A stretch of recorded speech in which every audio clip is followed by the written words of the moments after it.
Hello friends. तो एक बार फिर से स्वागत है आपका ब्राइट फ्यूचर एग्ज़ाम प्रेप के इस ऑनलाइन प्लेटफॉर्म में, जिसमें आज हम डिस्कस करेंगे सीटेट में पूछे जाने वाले 10 हिंदी के मोस्ट इम्पॉर्टेंट क्वेश्चन। तो वीडियो को आगे बढ़ते हैं हमारे पहले क्वेश्चन की तरफ, जो कि है हिंदी भाषा की उत्पत्ति किस काल में हुई थी। तो हिंदी भाषा की जो उत्पत्ति है वो किस काल में हुई थी। ए वैदिक काल, बी मध्यकाल, सी आधुनिक काल, डी प्राचीन काल। तो इसका हमारा सही आंसर होगा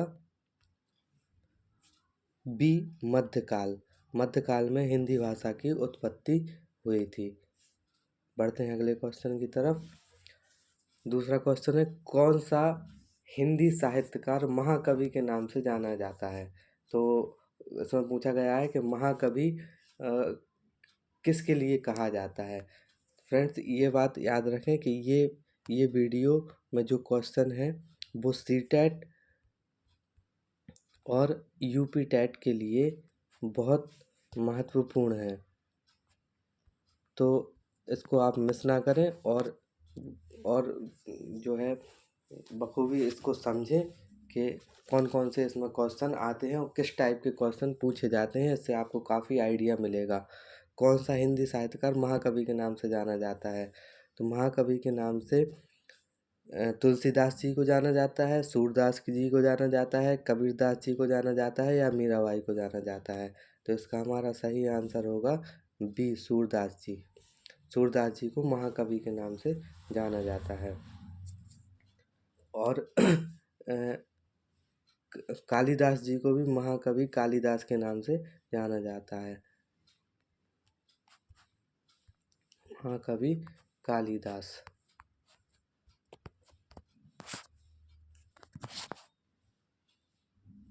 बढ़ते हैं अगले क्वेश्चन की तरफ।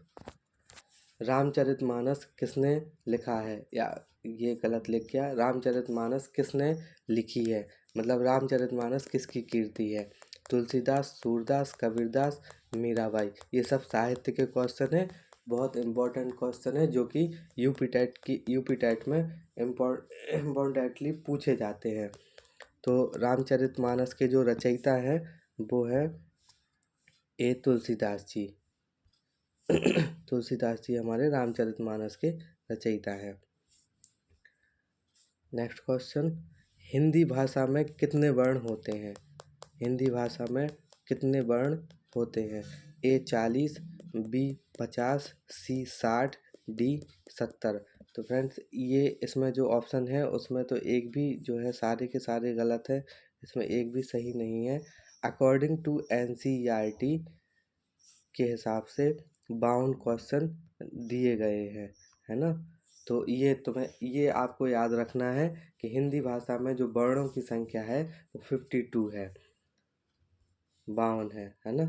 तो ऑप्शन तो इसमें सारे के सारे गलत हैं। अगला क्वेश्चन, कौन सी हिंदी कविता की विधा है ना। तो हिंदी कविता की जो विधा है वो कौन सी है। ए दोहा, बी चौपाई, सी सौरठा, डी घनाक्षरी। तो इसका सही आंसर होगा ए दोहा। ये हिंदी कविता की विधा है, दोहा। अगला क्वेश्चन, छठवा, मधुशाला किस किस हिंदी साहित्यकार द्वारा लिखी गई है। तो सीधी बात है कि मधुशाला किस कवि की रचना है। तो मधुशाला हरिवंश राय बच्चन की, रामधारी सिंह दिनकर की, सुमित्रा नंदन पंत की, महादेवी वर्मा की। तो इसका हमारा सही आंसर होगा हरिवंश राय बच्चन साहब। अगला क्वेश्चन, हिंदी भाषा का पहला समाचार पत्र कौन सा था। तो जो समाचार पत्र हिंदी भाषा में पहली बार निकला वो कौन सा था, है ना। तो सातवां हमारा क्वेश्चन है, उदंत मार्तंड, समाचार सुधा वर्षण, हिंदुस्तान, कवि वचन सुधा। तो मैं आपको बता दूं कि उदंत मार्तंड सबसे पहला हिंदी भाषा का समाचार पत्र था। अगला क्वेश्चन, कौन सा हिंदी साहित्यकार भारतेंदु के नाम से जाना जाता है। भारतेंदु के नाम से किस साहित्यकार को जाना जाता है? तो आपने नाम सुना होगा भारतेंदु हरिश्चंद्र, है ना? तो इसका सही आंसर है भारतेंदु हरिश्चंद्र। प्रेमचंद, जयशंकर प्रसाद, सूर्यकांत त्रिपाठी निराला नहीं, सही आंसर है हरिश्चंद्र, भारतेंदु हरिश्चंद्र। अगला क्वेश्चन, गोदान किस हिंदी साहित्यकार द्वारा लिखी गई है? ए प्रेमचंद, जयशंकर प्रसाद, सूर्यकांत त्रिपाठी निराला, महादेवी वर्मा। तो गोदान के जो रचयिता हैं वो हैं मुंशी प्रेमचंद जी। अगला क्वेश्चन, हिंदी भाषा का मानक रूप किस क्षेत्र से विकसित हुआ था? हिंदी भाषा का जो मानक रूप है वो किस क्षेत्र से विकसित हुआ था? वज्र, अवध, मेवाड़, दिल्ली।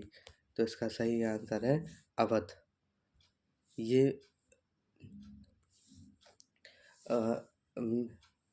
मेरठ के आसपास बोली जाने वाली भाषा है अवध, वहाँ से इसका विकसित रूप शुरू हुआ था। तो फ्रेंड्स, आज के लिए बस इतना ही। वीडियो अगर पसंद आया हो तो वीडियो को लाइक करें और सब्सक्राइब करें, ताकि आपको सीटेट और ऑल टेट एग्ज़ाम से संबंधित ऐसे ही क्वेश्चन की वीडियो और टॉपिक्स की वीडियो निरंतर प्राप्त हो सके।